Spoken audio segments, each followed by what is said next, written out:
جو نصرانی راہب ہوا کرتے تھے وہ اپنے آپ کو پاک صاف رکھنا پسند نہیں کرتے تھے، مہینوں گزر جاتے تھے، وہ نہانے کی طرف نہیں جاتے تھے، پانی کو چھوتے نہیں تھے۔ اسلام نے آ کر اس وقت اس کی کاٹ دی اور طہارت اور پاکیزگی کا اس وقت جس طرح سے بیان فرمایا، پھر مفتی صاحب نے اس کی تفصیل بیان فرمائی۔ حضور صلی اللہ علیہ وسلم کے اعمال سے اگر ہم اٹھا کر بات کریں تو آپ صلی اللہ علیہ وسلم نے طہارت اور پاکیزگی کو کس طرح سے بیان فرمایا اور اس کے اوپر کتنا زور دیا؟ بسم اللہ الرحمن الرحیم۔ قرآن کریم میں ارشاد باری تعالیٰ اللہ یمسہ الا المطہرون، قرآن کہتا ہے کہ اگر تم پاک نہیں تو اس کتاب کو چھو بھی نہ، مس بھی نہ کرو۔ اور رب کائنات کے محبوب صلی اللہ علیہ وسلم نے سب سے پہلے اللہ کی بارگاہ میں حاضر ہونا ہے نماز کے لیے، تو اس سے پہلے کہا وضو کرو۔ یہ نہیں کہا کہ آپ جیسے مرضی گندے مندے اٹھ کے آ جاؤ اور آ کر نماز میں کھڑے ہو جاؤ۔ فرمایا نہیں، طہارت ضروری ہے۔ اور عرب کے اندر بعض لوگ چونکہ اسلام سے پہلے لوگوں کے اندر نجاست اور طرح طرح کی برائیاں تھیں، وہاں پہ ایک یہ ناپاک رہنا لوگ پسند کرتے تھے، مثلاً کہ وہ غسل کو ایک تصور نہیں رکھتے تھے، حتیٰ کہ توریت کے اندر انجیل کے اندر پاکی کا حکم ہے، بالکل ٹھیک، وہاں پہ صفائی کا حکم موجود ہے، مگر اس پہ ایکٹ عمل نہیں کیا جاتا تھا۔ نبی پاک صلی اللہ علیہ وسلم نے جب دنیا کائنات میں آپ نے اعلان نبوت کیا، اعلان نبوت سے قبل بھی حضور نبی پاک صلی اللہ علیہ وسلم طیب اور طائب، دنیا میں دو چیزیں ہیں، ایک ہوتی ہے طیب، ایک ہوتی ہے مطہر۔ طیب وہ ہے جو پاک ہو، مطلب دودھ پاک ہے، اس سے آپ پاک نہیں ہو سکتے۔ ٹھیک، آپ دودھ سے وضو کرنا چاہیں نہیں ہو سکتا، جامع شری سے وضو کرنا چاہیں نہیں ہو سکتا۔ طیب ہے۔ ایک چیز ہے مطہر۔ مطہر وہ چیز ہوتی ہے جو خود بھی پاک ہے اور دوسرے کو پاک کر دے۔ ٹھیک ہے، اس میں اولین پانی ہے۔ اگر آپ نے وضو کرنا ہے تو آپ کے لیے پانی کا، اور پانی کے لیے بھی شرط ہے، جیسے مصطفیٰ کر رہے تھے کہ پانی کا کلر، ذائقہ اور اس کی خوشبو جو برقرار ہو۔ اگر اس کے اندر بدبو ہے تو اس سے وضو نہیں ہوگا۔ اور آج یہ معاشرے کا سب سے بڑا، پاکستان کے اندر میں سمجھتا ہوں ہمارے ساتھ کی سب سے بڑی ایک سازش ہے کہ ہمیں جو پانی کے اندر سینکیا اور پانی کے اندر طرح طرح کے فضلہ ملے ہوئے پانی ملتا ہے جس سے کامل طہارت نہیں ہوتی۔ یہ بڑا ایک پیچیدہ مسئلہ ہے۔ پھر کیا اس میں ہونا چاہیے، حل کیا اس کا؟ دیکھیں، اللہ رب العالمین نے ہمیں شعور دیا ہے، انسان بنایا ہے، ہمیں عقل دی ہے۔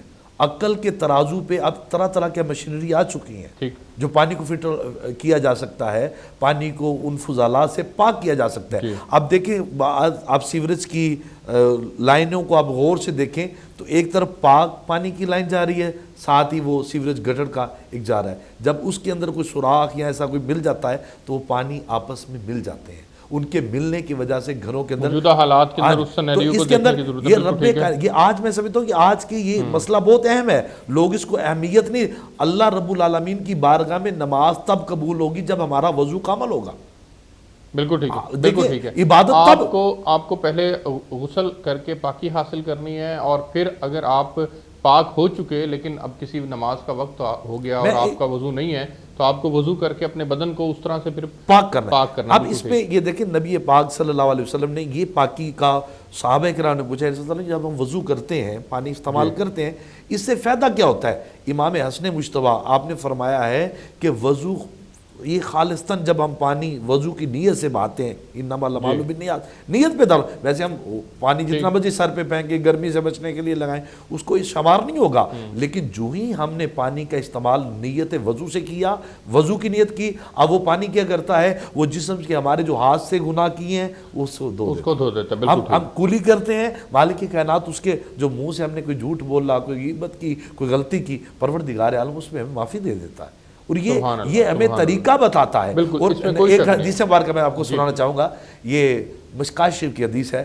نبی پاک صلی اللہ علیہ وسلم نے ایک بکریاں کچھ ریور اس کا چراوا پوچھتا ہے اللہ کے نبی سے، یا رسول اللہ اتنی بڑی امت ہوگی، اتنے لوگ ہوں گے، اتنا ہجوم ہوگا، تو آپ کیسے پہچانیں گے آپ کے امتی کون سے ہیں؟ تو نبی اکرم صلی اللہ علیہ وسلم نے مسکرا کے فرمایا کہ اے بکریاں چارنے والے، تیری بکری کتنی ہے؟ اس نے کہا یہ جو ریور ہے یہ سارا میرا ہے۔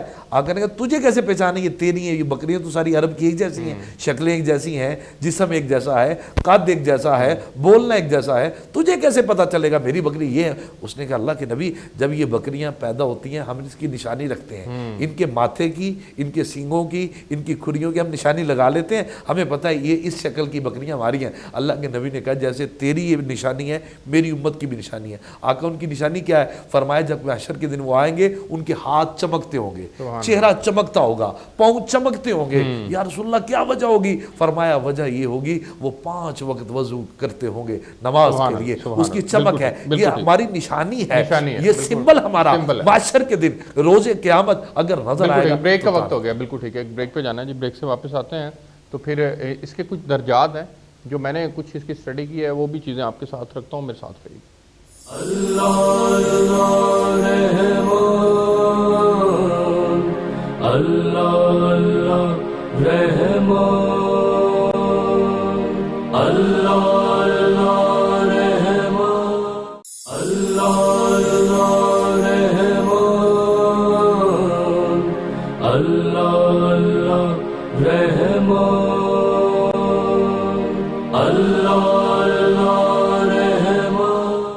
جی ویلکم بیک ناظرین میرے جو اسٹڈی ہے اس کے مطابق طہارت کے 4 درجے ہیں۔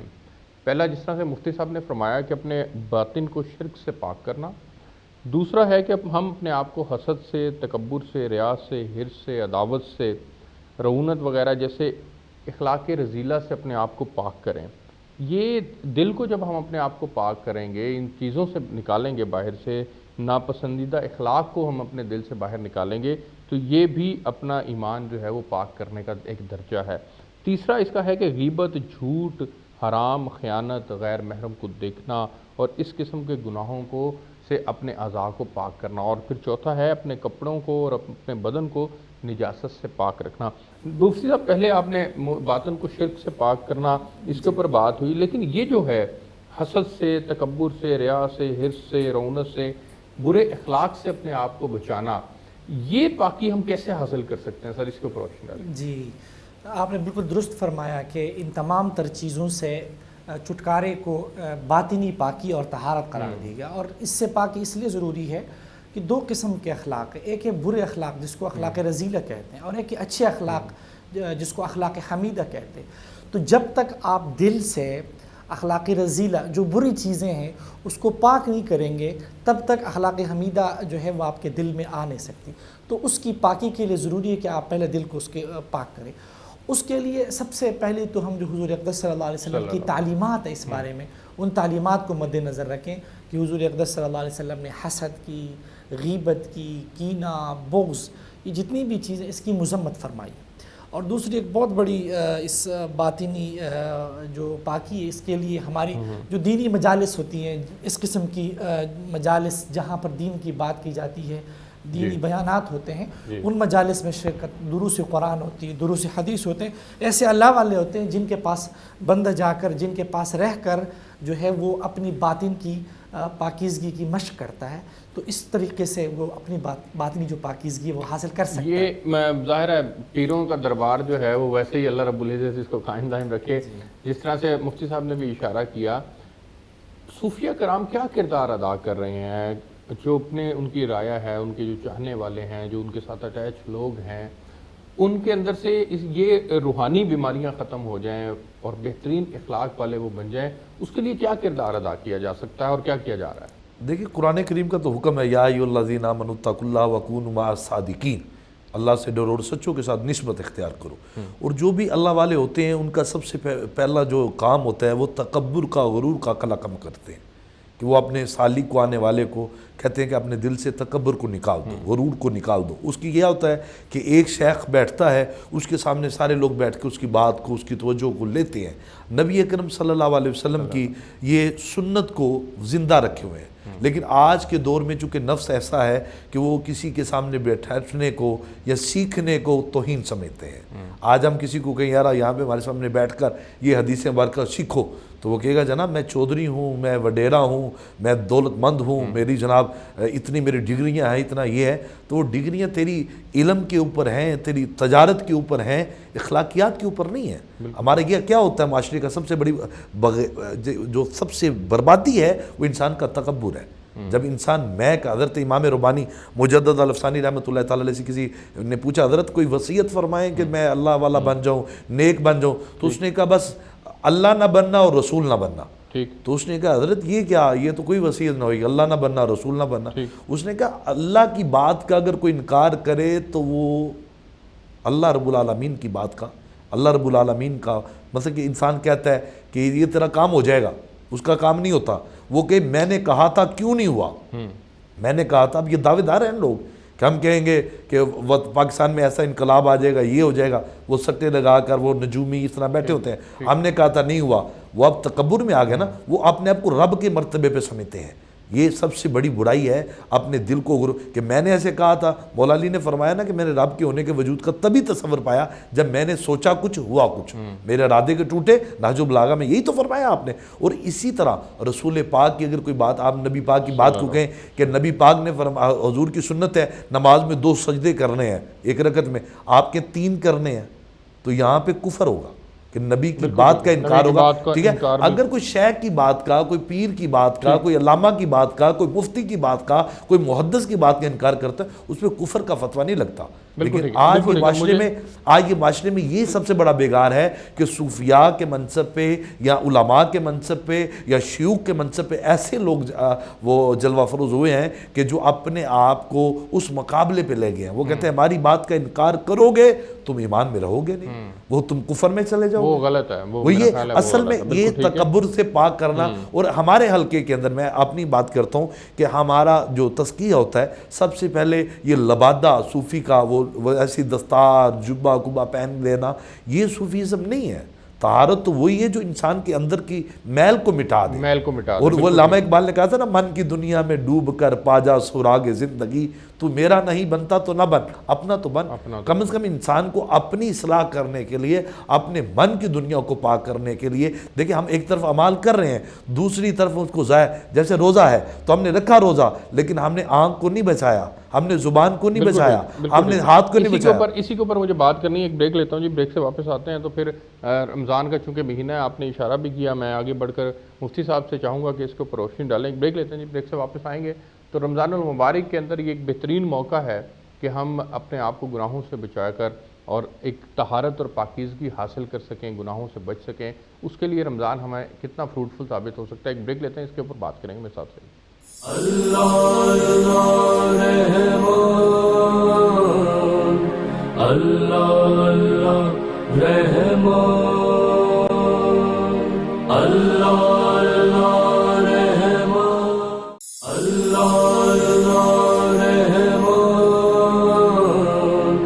اللہ اللہ رحمان، اللہ جی ویلکم بیک ناظرین. مفتی ماہر جمیل صاحب، چونکہ رمضان المبارک ہے اور اس کے اندر ہم طہارت اور پاکیزگی کے موضوع کے اوپر بات کر رہے ہیں، رمضان کتنا مؤثر ثابت ہو سکتا ہے ہمیں ان موجودہ جو گناہوں کو جن کو ہم ڈسکس کر رہے ہیں، جو 4 درجے ہم نے بات کی، یہ آلموسٹ تقریباً ساری چیزیں جو ہیں وہ ہمارے اندر پائی جاتی ہیں. ہر طرح کے گناہوں کا ہم گناہ بھی کرتے ہیں، غیبت بھی کرتے ہیں، بد اخلاق بھی ہیں، یہ تمام برائیاں ہم پہ موجود ہیں. لیکن رمضان ہمارا کیسے مددگار ثابت ہو سکتا ہے کہ ہم ان گناہوں سے بچ جائیں؟ جی، رمضان کا در حقیقت مقصد ہی تقوی کا حصول ہے، اچھے اخلاق کا حصول ہے. جو طہارت ہے وہ اس کا حصول ہے. قرآن مجید میں اللہ تعالیٰ فرماتے ہیں یا ایھا الذین آمنوا کتب علیکم الصیام کما کتب علی الذین من قبلکم لعلکم تتقون. اے ایمان والو، تمہارے اوپر روزے فرض کیے گئے جیسا کہ تم سے پہلے لوگوں پر فرض کیے گئے تھے تاکہ تمہارے اندر تقوی آ جائے. اور تقوی اتنا جامع لفظ ہے کہ جو باطنی پاکیزگی اور جو جتنے برے اخلاق ہیں اس سے بچاؤ اور اچھے اخلاق کا حصول، تقوی اس سب کو شامل ہے. اور حضور اقدس صلی اللہ علیہ وسلم کا ارشاد بھی ہے کہ من لم يدع قول الزور والعمل به فليس لله حاجة ان يدع طعامه وشرابه. کہ جو بری بات اور برے کام اس رمضان میں نہ چھوڑے تو اللہ کو کوئی ضرورت نہیں ہے کہ یہ بندہ اپنا کھانا پینا چھوڑ دے. تو اس لیے اس بات کی بہت ضرورت ہے. خود صوم کا جو لفظ ہے عربی میں، روزے کے لیے صوم کا لفظ آتا ہے. صوم کا مطلب ہی امساک، رکنا ہے. رکنے کا مطلب صرف یہ نہیں کہ ہم کھانے پینے سے رکیں، بلکہ رکنے کا مطلب یہ ہے کہ ہم بری باتوں سے رکیں، جھگڑے سے رکیں، دوسرے کو تکلیف دینے سے رکیں، اخلاق کے حدود میں رہے. بدقسمتی سے ایسی لہر چل پڑی ہے کہ محض صرف اس بات پر کہ اختلاف رائے کی بنیاد پر اور محض اس بات پر کہ فلاں میرے نظریے کو نہیں مانتا، اور اس کی بنیاد پر ایسی گالم گلوچ اور ایسی جو اخلاق کی خرابی ہے وہ خاص کر جو سوشل میڈیا ہے اور خاص کر ہمارے مذہبی لوگوں کی طرف سے موجود ہے کہ بندہ یہ تصور نہیں کر سکتا کہ کوئی اسلام پر چلنے والا کوئی مذہبی بندہ وہ ایسے الفاظ جو ہے وہ استعمال کرے گا۔ اچھا مفتی صاحب، روزہ چونکہ خود سے آپ نے جیسے بتایا کہ رمضان المبارک کے اندر اللہ رب العزت چاہ رہے ہیں کہ یہ تقوی اختیار کرے، تو ہم روزہ بھی رکھوانا اور پھر ایسا ماحول کریٹ ہو جاتا ہے، ظاہر ہے تراویح کا ماحول ہے، قرآن پاک کا ماحول ہے، افطار کا ماحول ہے، سحر کا ماحول ہے، اس کے اندر آپ کو لگتا ہے کہ ہمیں کچھ ایسے تربیتی مراحل سے بھی گزارنے کی ضرورت ہے ایک عام آدمی کو مساجد کی سطح کے اوپر، تاکہ ہم حقیقت میں اس کی جو تقوی کا حصول ہے اس کی طرف بڑھ سکیں؟ جی آپ نے بالکل بجا فرمایا۔ حقیقت میں آپ نے بڑی زبردست بات کی۔ جتنی بھی خرابی ہیں، جن خرابیوں کو ہم ڈسکس کرتے ہیں اور جو خرابیاں ہم دیکھ رہے ہیں، ان خرابیوں کی ایک بہت بڑی وجہ جہالت بھی ہے۔ جہالت کا مطلب ایک عام بندے کو پتہ نہیں کہ قرآن میں کیا حکم ہے۔ سیدھی بات ہے، ہمارے لوگ عربی زبان کو نہیں سمجھتے۔ ایک عام بندے کو یہ معلوم نہیں کہ حدیث میں کیا لکھا ہے۔ ایک عام بندے کو یہ معلوم نہیں کہ قرآن و حدیث کی ائمہ فقہا نے کیا تشریح کی ہے، جس کی بنیاد پر جو اس کو جس طرف چلائے وہ اس طرف چل پڑتا ہے۔ تو آپ نے بالکل درست نشاندہی کی کہ ہمارے علماء کو، ہمارے جو سنجیدہ لوگ ہیں، جو دانشور ہیں، جو جتنے بھی ہمارے پیر صاحبان ہیں، مشائخ ہیں، ہم سب کی ذمہ داری بنتی ہے کہ ہم رمضان المبارک میں صرف اس پر کہ ہم تراویح پر زور دیں اور وہ عربی قرآن جن بیچاروں کو کچھ سمجھ نہیں آتا وہ ہم ان کو سنائیں۔ ہم ایسے مجالس قائم کرنے کی ضرورت ہے تراویح کے بعد جو قرآن پڑھا گیا وہ قرآن ان کو سمجھائیں۔ بالکل ٹھیک ہے، اور اس کے لیے پیر وقاص منور صاحب جو ہیں وہ اپنے طور پر انہوں نے ظاہر ہے ان ایکٹیویٹیز کو آپ کو دیکھنا بھی ہے، آپ کو کرنا بھی ہے، تاکہ طہارت اور پاکیزگی کا صحیح معنی کے اندر ہم جو تقوی جس سے مراد لیا جا سکتا ہے کہ ہم اگر براڈر کنسیپٹ میں بات کریں تو وہ بنیادی طور پر تقوی کا حصول ہے، وہ اس کے لیے آپ کا پلیٹ فارم ایک بہت مؤثر پلیٹ فارم ہے۔ بالکل دیکھیں، ہمارا چونکہ روزانہ درس قرآن نماز فجر کے بعد اور نماز عصر کے بعد یہ چل رہا ہے اور تقریباً اس میں ہزاروں لوگ شرکت کر رہے ہیں، اور چونکہ یہ کرونا کی وجہ سے کچھ لوگ ڈرے ہوئے ہیں، اور میں سمجھتا ہوں کہ آج ہمیں یہاں پہ ایک پیغام دینا چاہیے، ایک میسیج دینا چاہیے کہ اگر ہم چاہتے ہیں کہ ہمارے من کی دنیا پاک ہو جائے، ہماری یہ غلاظتیں، یہ غیر اخلاقی باتیں ختم ہو جائیں،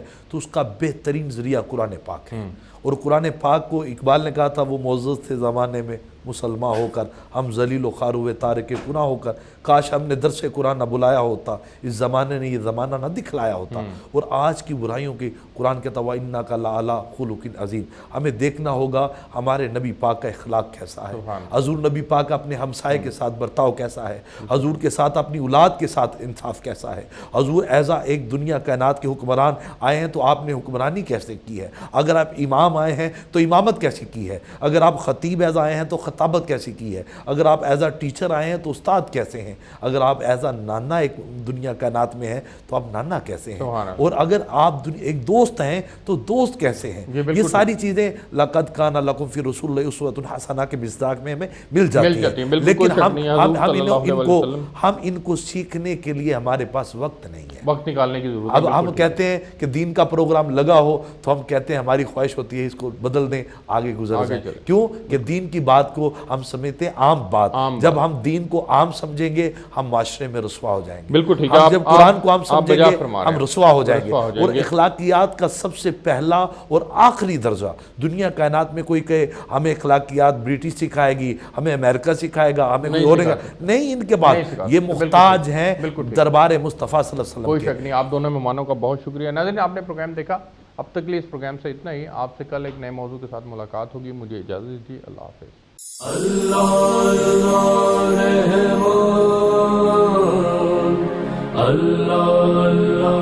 رحمان، اللہ